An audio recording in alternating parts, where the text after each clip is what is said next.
behalf of the Felixstowe Society, to welcome our Suffolk Coastal MP, Dr. Coffey. Thank you.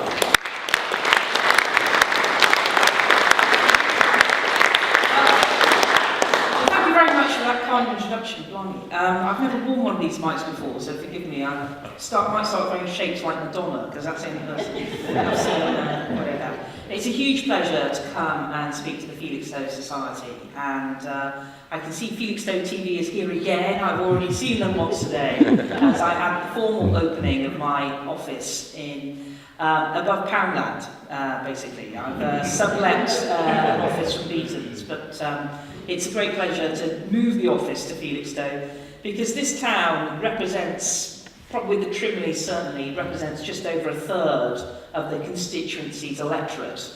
And yet it's quite a small space compared to the constituency's 302 square miles. And when I grew up in Liverpool, really, I was born in Wigan, but grew up in Liverpool, and I often say to the MPs in the North West, my constituency size is larger than all of Liverpool, the Wirral, Sefton and St Helens put together, and I think Knowsley. So you're talking in terms of square mileage, a pretty big area, and they have about 15 MPs representing the same geographic, though of course not the same number of people. I think it's also a pleasure to be in the Citadel. It's, I'm a Catholic. I was born and brought up a Catholic, effectively, although my great-grandmother was from Huntingdon and a huge Salvationist. And it's been quite interesting. One of my hobbies is family history. So quite often I will spend a bit of time, if I go and do the Sunday politics show for the regional, it's all recorded on a Friday afternoon in Cambridge. I'm afraid it's not live, or rarely. So I take a few hours to research that and try and understand some of the different elements of parts of East Anglia. But as has been made clear, I'm not from Suffolk, born and bred. I am a blow-in, but I'd like to think after 4 years I've become somewhat suffocated. I have to say, every MP adores their constituency, but I am probably, I have several MPs come up to me and tell me how lucky I am to represent this particular area, and because a lot of them come here on holiday or have second homes. So I'm just thinking out loud, Harriet Harman has her second home in Waldringfield. Nick Robinson, the BBC political reporter, has his second home in Orford. There are so many, several people in Aldborough and so on. I must admit, I'll be honest, I haven't yet found somebody with a second home in Felixstowe yet, but I think it's just because they haven't come here when the sun is shining and there's nowhere. To be honest, it's such a fine place to sit and watch the sea, and whether that's down by the ferry, whether it's down by Manning's, frankly, it's the sun is shining. It's a great place to be. I think it's fair to say that I have been interested in politics for some time. I won't go into all my history, but I think one of the things that I think motivates people to become involved in politics is either they have seen something which they didn't like and want to do something about it, so kind of going against the status quo, or indeed saying, well, I think this is something we need to do. I must admit, I'm from the former, that I realised politics and politicians mattered the day that my parents, who were both teachers in Liverpool City Council, back in 1985, when they received their redundancy notices, as did every other employee of Liverpool City Council, when it happened to be being run by somebody called Derek Hatton. And I was thinking, my word, my parents have been made redundant. And during the 80s, people, of course, there were many places which went through elements of recession and so on, but parents being teachers, and my mum said, don't worry, darling, we're all being re-employed in 3 days' time, it's some whatever. And I just thought that wasn't a very good way to run my home city, very proud city, and that's what triggered my involvement in qualities which I think a good Member of Parliament needs to have, is tenacity. And I showed some tenacity in getting elected, but that is an important part of not just taking no for an answer. And nothing's more infuriating than the computer says no. But I think another thing about being a Member of Parliament is in that way is also working out which battles you can win, so recognising you might not be able to win everything, but also the way you go about your battles. And I suppose a good example would be how I involved myself in the A14 campaign. And for a long time, there was quite a lot going back and forth between the Department for Transport, nothing too much being said in the local media. And in the end, let's be open about it, I initially failed, because I had not persuaded the Department for Transport to take out the tolling proposal until it came to consultation. And it'd been quite a lonely battle. My neighbour Ben Gunner had been helpful, but how can I put it? MPs are also looking after their own bits. So there's a little bit of a worry, if we help you on this, that means we won't get that. And so that can be a bit of a challenge. But it was very useful in the consultation process to then galvanise our local Chamber of Commerce when it became a real threat. And also our petition, which I hope some of you signed, I don't know if you did.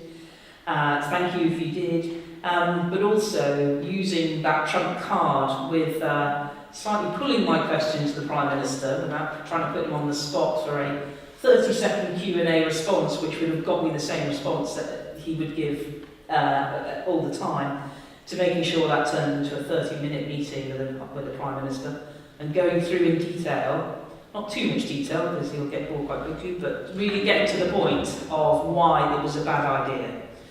And I think it's that sometimes that tenacious but being polite, being careful, not being a bit of a nutter or a headbanger or just out to cause trouble, but to really put across in a convincing way why this is the wrong thing to do. Now, in contrast, I think what's also been quite interesting, I never thought I'd get involved in health issues, given that Dr. Daniel Poulter was elected next door, and though I am called Dr. Coffey, I do use the title, but I'm a PhD in chemistry, nothing to do with medicine at all. So I naturally deferred to Dr. Dan, who'd already done work with Ben Gunner and others about the cardiac unit at Ipswich. But I think it was casework that came to me, of people waiting hours, somebody dying the day after having waited 4 or 5 hours for an ambulance. Or the issue at the other end of the constituency, this shows you how far it goes. I go parallel with Kessingland. And I was told by a councillor today the distance between one end of my constituency to the other is the same as between London and Brighton, to give a sense of perspective. Was about patients who were going into James Paget Hospital at the time were not being treated consistently, I think is the best way of putting it. About to fail their third CQC, I called in a debate for the chairman of that hospital to go, knowing that that would also trigger the chief executive.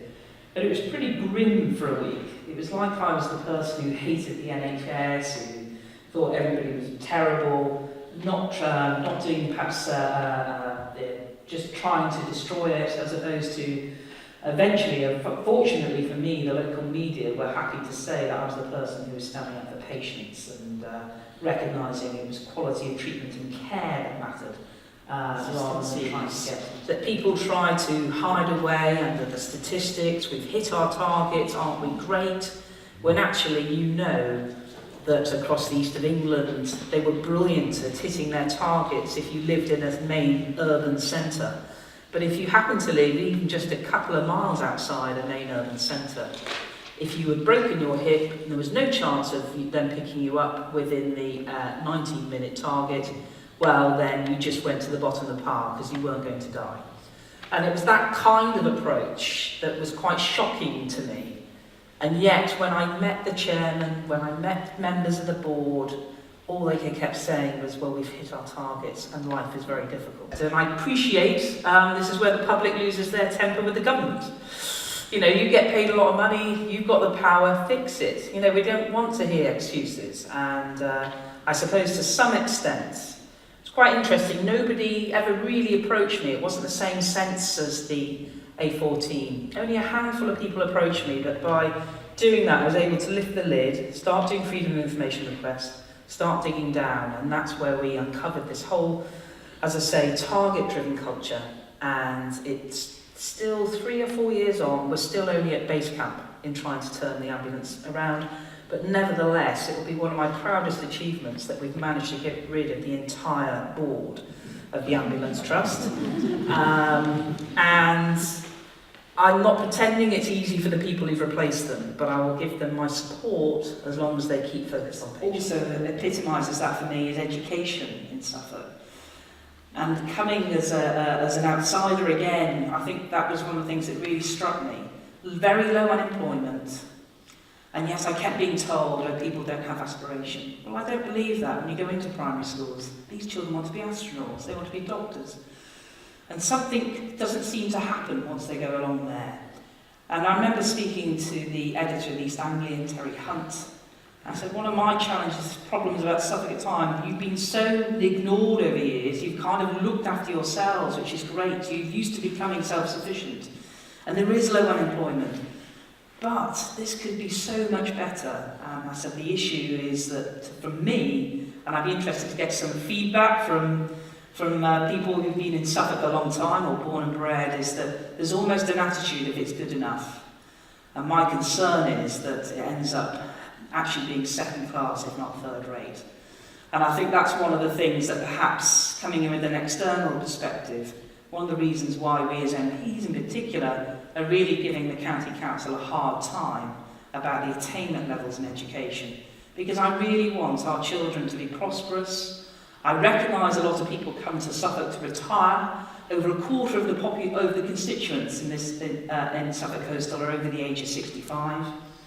And but there is so much skilled work out there, and companies locally are begging for hiring skilled workers. And I really, really want the children of this county to be the ones who are the future BT engineers, creating whatever is next in fibre optic. I want them to be the people helping to build Sizewell C and to run it. And I use an extremity in this. I try and say, I don't want our children only to be aspiring to cut the hair of the construction workers or make the sandwiches for them. We need people with talent to do that and a passion to do that, but not to be the limit of their passions.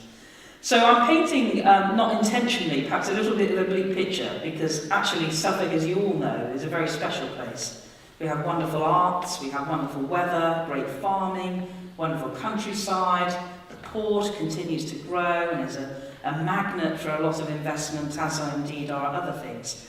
And I suppose other things that I could witter on about, but I will get back to what I do in Parliament in a moment, rather than just going on about Suffolk Coastal.